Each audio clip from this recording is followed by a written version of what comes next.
Here we go with the same old story. My first video last year was on the F-150, and the problem is the same this year, if not worse, for the folks over at Ford. 67,000 F-150s left over from last year have made their way into 2025 with us. And guess what? I don't think Ford could care any less than they do right now. What's even more surprising is that when I made an update video on the F-150 in September, expecting that they'd have their worst sales year yet, I was completely wrong. You guys, Ford finished off this year having sold the most trucks they've sold since before the pandemic. Literally just a few thousand shy of their all-time best year ever, selling more than 830,000 F-150 trucks. Who would have thought? Some of these models are having their worst years, and here Ford is making a comeback. They sold more F-150s than Apple has sold iPhones. That was a bold lie. That was a really, really bad one. Apple has sold about 150 million iPhones just in 2024 alone. But what I'm saying is that 67,000 remaining kind of sounds like 2,000 Honda Accords remaining when they've only sold like 150,000. However, I do think that although Ford corporate is a bit passive about this fact, I'm positive that dealers are going to want to chip away at this issue and get their lots ready for more 2025s.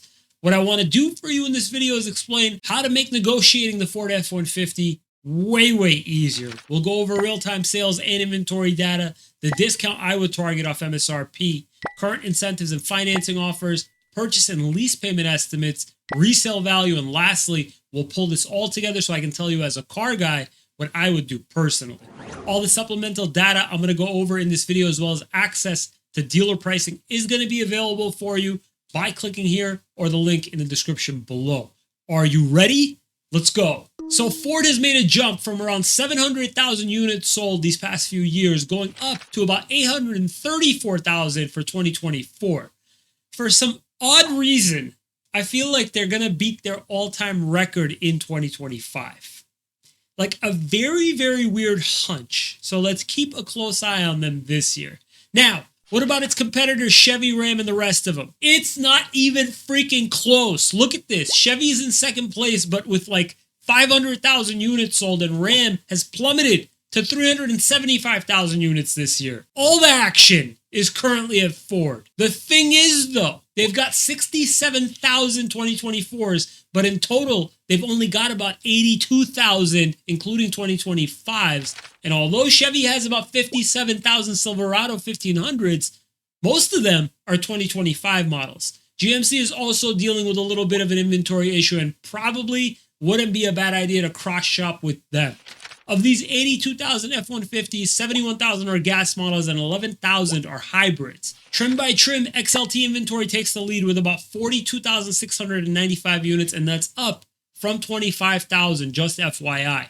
STX inventory really seemed to move because they had 20,000 units a few months ago, and they're still only at 20,000 units right now, meaning that this rotated quite a bit more than the XLT did. I do need to say, I did see Tremor inventory go up quite a bit considering Raptor inventory stayed consistent. Tremor inventory went from around 600 units to 2,000 since September. I think for this round, because it seems like dealers want the XLT inventory to clear out the most, let's put this guy together on the XLT. The F-150 XLT I've got picked out has an MSRP of $59,845. And this is important to clarify for a second. A lot of them are being listed with sales prices far below their MSRP. For example, when I was looking for this car, I noticed that it was being listed for like $44,000. And the reason why is that they subtract every single rebate in existence to advertise a low price, but they let you know they're doing this in the listings disclaimer tab. In the previous video, I was saying to shoot for around 8 to 10% off MSRP, and now I really want to boost this up to around 11 to 13% off MSRP if it's a 2024. Now, this is off the MSRP, and it's before any rebates or incentives, and in a lot of cases, the final discount off MSRP should be closer to like 15% off. For the sake of this video, we're going to assume an 11% discount. However, please push closer to 13% and settle in this range if necessary. Getting 11% off the MSRP gets us to a selling price of about $53,262. Now, Ford, given its performance this past year, is not offering too much to clear its remaining inventory. They're giving buyers the option of either 5.9% promotional financing at 84 months, which is kind of nuts, or a $2,000 promotional rebate. They're also offering $1,000 to buyers who are trading in a 1995 or newer car, like in addition to their actual trade-in value.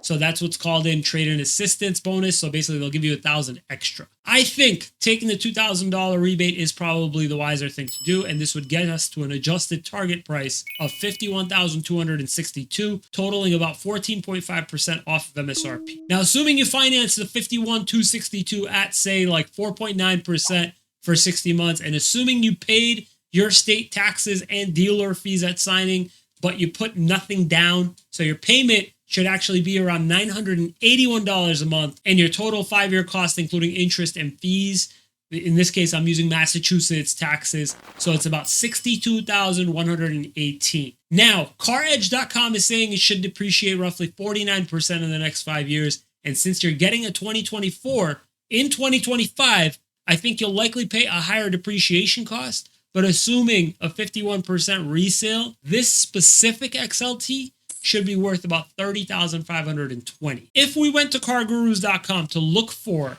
a 2020 with under about 60,000 miles, got some bad news for you. They're going for about $28,000 to $30,000. Now, for you lease customers, let's see exactly how this is going to make you feel. It's got a 61% residual at 36 months and 12,000 miles a year, and a 3.26% APR on the lease, as well as $1,000 in rebates. Plugging this all in into the lease calculator, assuming we got 11% off MSRP, assuming we paid our inception fees due at start, and assuming you hit like and subscribe, we'd be talking about $558 a month.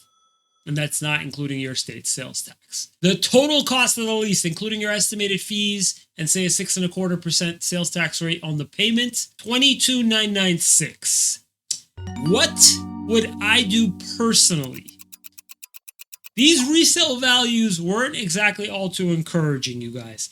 I know the F-150 is never really a good lease, but usually, if you know me, if it passes the AJE rule, and in this case it definitely does, leasing out below 1% of MSRP, I would usually say is a pretty solid lease.